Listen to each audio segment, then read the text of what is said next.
সুপ্রভাত বন্ধুরা, আমার অর্পিতা চ্যানেলে তোমাদের সবাইকে অনেক শুভেচ্ছা ও অনেক ভালোবাসা জানিয়ে শুরু করছি আজকে একটা নতুন ভিডিও। দেখো, আগের দিনই তোমাদের সঙ্গে শেয়ার করেছিলাম যে আজকে বানাবো আলুর পরোটা। এখানে কিছুটা তোমাদেরকে দেখিয়েছিলাম যে আলুটা সিদ্ধ করে যে নুন দিয়ে জাস্ট রেখে দিয়েছিলাম। তো নুন দিয়ে রাখার পরে দেখো চলে এসেছি আটা মাখতে। এটা ময়দা দিয়ে করলেও ভালো লাগে, কিন্তু যেহেতু আমি ময়দা খাবো না, আটা দিয়েই করব। শরীরের পক্ষে ভালো, ময়দাটা তো শরীরের জন্য ভালো না, সেই জন্য ময়দা দিয়ে করছি না, আটা দিয়েই করছি।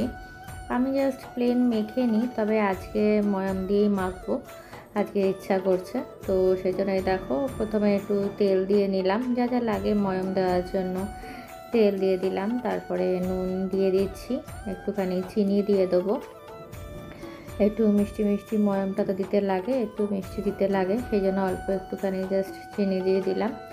আর একটুখানি জোয়ান দিয়ে দেবো, তাহলে কি হবে, যে দেখো জোয়ান দিয়ে দিচ্ছি, তাহলে গ্যাস অম্বল হওয়ার চান্সটা কম থাকবে যদি অ্যাসিডিটি হয়ে যায়। তো সেই জন্য আমি একটুখানি দিয়ে দিলাম জোয়ান।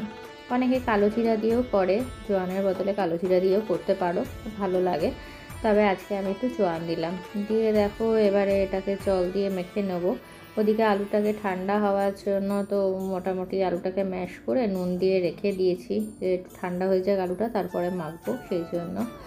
আর এদিকে দেখো ভালো করে একটু ময়ম দিয়ে নিচ্ছি, ময়ম দিয়ে দিলে একটুখানি মচমচে হয়, খাস্তা হয়, সেই জন্য একটু ময়ম দিয়ে নিচ্ছি। অনেক সময় আমি পরোটা এমনি ময়ম ছাড়াও করে নিই, কারণ আটা দিয়ে এখন বেশি করি, ছেলে থাকলে ময়দা টয়দা দিয়ে করি, নিজের জন্য আটা দিয়েই খাই। তো দেখো মেখে নিচ্ছি, ভালো করে মাখাও হয়ে গেল, ভালো করে মেখে নিতে হবে আগে আটাটা। জানি তোমরা কে কীরকমভাবে করো, আমাকে জানিও, সবাই জানে আর করা আলুর পরোটা করা, তবে আমি কীভাবে করি সেটাই তোমাদের সঙ্গে জাস্ট শেয়ার করছি। তো তোমরা কে কীরকমভাবে করো অবশ্যই আমাকে কমেন্ট করে জানিও। আর যদি ভিডিওটা কিছু ভালো লেগে থাকে তাহলে প্লিজ একটা লাইক করে দিও, কমেন্টে জানিও তোমাদের ভিডিওটা কেমন লাগলো, আর তোমরা কে কীরকমভাবে বানাও সেটা অবশ্যই একটা কমেন্ট করে জানিও। আর যারা সাবস্ক্রাইব করে পাশে আছো তাদেরকে তো সেসব বন্ধুদের অনেক অসংখ্য ধন্যবাদ। আর যারা এখনও পর্যন্ত সাবস্ক্রাইব করোনি তারা প্লিজ একটা সাবস্ক্রাইব করে দিও। এই দেখো ভালো করে আটাটাকে মেখে নিলাম, ময়ামটা দিয়ে মেখে নিয়ে এবারে একটা কন্টেনারের মধ্যে ভালো করে রেখে দিচ্ছি, কারণ এটা আমার সকালেও হয়ে যাবে, রাত্রেও হয়ে যাবে, সেই জন্যই, আর পরের দিন সকালেও হয়ে যাবে, একটু মেখে রেখে দিলাম বেশি করে। আর এইদিকে দেখো একটুখানি তেল গরম করে আর ওর মধ্যে শুকনো লঙ্কা ফোড়ন দিয়ে নিয়েছিলাম, সেই শুকনো লঙ্কা দিয়েই মাখবো। আমি এখানে 3টের মতো শুকনো লঙ্কা নিয়েছি, তোমরা যে যেরকম ঝাল খেতে ভালোবাসো সেরকম পরিমাণেই নিতে পারো। তো আমি যেরকম ঝাল খেতে ভালোবাসি ততটাই নিয়েছি। এবারে এর মধ্যে নিয়ে নিলাম একটুখানি ওই শুকনো খোলায় ভাজা গোটা জিরে, যেটাকে আমি আগে থেকেই রোস্ট করে তারপরে এটাকে একটা পেস্ট করে রেখে দিয়েছি, এটাকে মশলাটাকে শুকনো খোলায় জাস্ট ভেজে নিয়েছি, জিরেটাকে দিয়ে ওটাকে পেস্ট করে রেখে দিয়েছি। তো সেটাকে দিয়ে দিলাম, একটুখানি নুন মিষ্টি দিয়ে মেখে নিলাম। এবার ধনেপাতা দিয়ে দিচ্ছি, এখানে মিষ্টিটা কমই দিয়েছি কারণ যেহেতু আটাটাতে মেখেছি তখন মিষ্টি দিয়েছি, তো সেই জন্য এখানে আর অতটা দিইনি। এখানে দেখো একটুখানি ধনেপাতা দিয়েছি, ধনেপাতা দিয়ে ভালো করে মেখে নিলাম। দিয়ে এরপরে যেহেতু নিরামিষ বানাচ্ছি সেহেতু এর মধ্যে আদা দিয়েছি, আদা কুচিও দিয়েছি এর মধ্যে। তো তবে ওটা হয়তো স্কিপ করে গেছে কোনো কারণে, আসলে ক্যামেরাটা এত অসুবিধা হচ্ছিল না যে কি বলবো।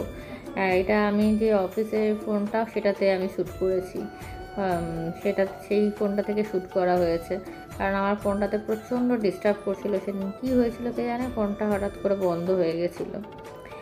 তো যাই হোক, এই দেখো এইবারে ওটাকে মানে ভালো করে পুরটাকে ঢুকিয়ে নিলাম, এই যে আলুটাকে ঢুকিয়ে নিয়ে আমি যেহেতু দুটো নিয়ে যাব সেহেতু দুটোই বানিয়ে নিচ্ছি। তাই দেখো পুরটাকে ঢুকিয়ে আগে রেডি করে রেখে দিচ্ছি, তারপরে ভেজে নেব। তো এই দেখো আমি যেভাবে করছি সেভাবে তোমাদের সঙ্গে যা শেয়ার করলাম। এর মধ্যে অনেকে অনেক রকমভাবে বানায়, যারা মানে আমিষ করে তারা পেঁয়াজ দিয়েও বানায়, কিন্তু যেহেতু আমি আজকে নিরামিষ খাবো সেহেতু আর আমি অত কিছু দিইনি, জাস্ট প্লেন করেছি। আর এই দেখো এবারে এটা তো বেলা হয়ে গেছে, বেলে কড়াইয়ে বসিয়ে দিয়েছি। আর তখন তোমাদের সঙ্গে শেয়ার করা হয়নি, সেই জন্য এইটা কীভাবে বেলছি সেটা তোমাদের সঙ্গে জাস্ট একটু শেয়ার করে নিলাম। যারা প্রথম প্রথম করবে তারা দেখে বুঝতে পারবে, আর যারা অনেক দিন ধরে করো তাদেরকে তো কিছু বলারই নেই, আমি নিজেই নতুন করছি। তো যাই হোক, যারা নতুন শিখছো তাদের জন্যই এটা বিশেষ করে।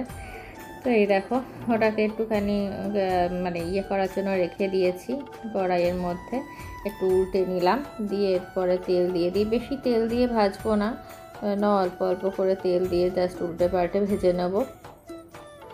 তো এই দেখো, প্রথমে একটা পিঠ ভালো করে ভেজে নিলাম, তারপর আর একটা পিঠও ভেজে নিচ্ছে একটুখানি তেল দিয়ে।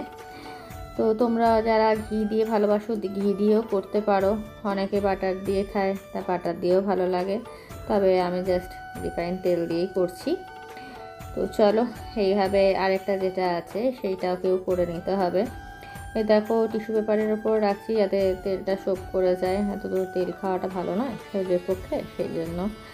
আর আরেকটা যেটা আছে সেটাও এই একই রকমভাবেই করে নেব।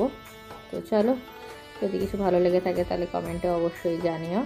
চলো, আজকের মতো ভিডিওটা এখানেই শেষ করে দিচ্ছি। কালকে চলে আসবো আবার একটা নতুন ভিডিও নিয়ে। ততক্ষণ তোমরা সুস্থ থেকো, ভালো থেকো, সাবধানে থেকো। চলো, আজকের মতো টাটা।